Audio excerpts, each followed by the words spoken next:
Supporters line up here at the Guelph Line QEW overpass in Burlington Thursday morning, waiting for the Freedom Convoy to pass on through. Halton police and OPP officers doing some crowd control as well. The convoy's main mission is to protest the vaccine mandate that came into effect January 15th, requiring all Canadian cross-border essential workers to show their proof of vaccination. Steve Foxcroft is the vice president at Fluke Transportation Group who's been following this story as it unfolds. He says, although the protest comes from a good place initially, he doesn't support it for what it's become.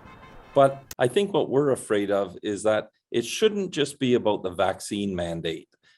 It also shouldn't be an us versus them mentality, right? So that's the reasons why we don't really support it. So I think the intentions are good.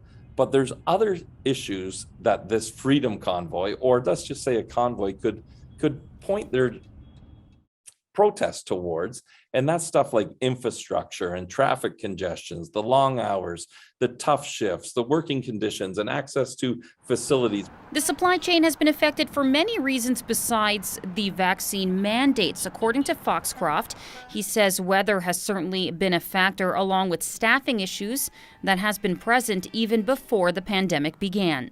We need to get the staffing levels up and people back to work everywhere along the supply chain, right? It is a chain, and a chain is full of links along the way. So that's where it starts. Of course, in the trucking industry, we've had difficulty getting drivers. The young people now, our workforce is an older workforce. We're challenged to get a younger workforce in the transportation industry, and that has been ongoing for a while. So there's upwards of 20,000 jobs available across the country. Here at Fluke, like we would really like to have 10 or 15 more drivers in our work pool right now, but it's been difficult to do that. So what does Foxcroft think about this mandate? Well, he says it's certainly the right thing to do, but suggests delaying implementation. When our margins are so thin right now, and when I say margins, I'm not talking about business profit and loss. I'm talking about margins of truck drivers. You know, if you have 100 and you take 20 out of the mix, it's going to cause stress to the system. We applaud the government for what they're trying to do. However, perhaps one of the things they could have done is delay it, say 6 months or so, to allow a ramp-up period and a notice period. Meanwhile, the Canadian Trucking Alliance has released a statement saying the majority of the Canadian trucking industry is vaccinated and they don't support the Freedom Convoy or any protest on public roads, highways, and bridges as it interferes with public safety. The statement goes on to say members of the trucking industry who want to publicly express displeasure over government policies can choose to hold an organized, lawful event on Parliament Hill or contact their local MP. What is not acceptable is disrupting the motoring public on highways and commerce at the border.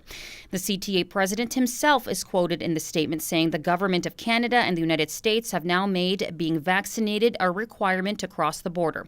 This regulation is not changing, so as an industry, we must adapt and comply with this mandate. He also says the only way to cross the border in a commercial truck or any other vehicle is to get vaccinated. The convoy is scheduled to reach Ottawa Saturday for a protest in front of Parliament Hill, where thousands of people are expected to take part.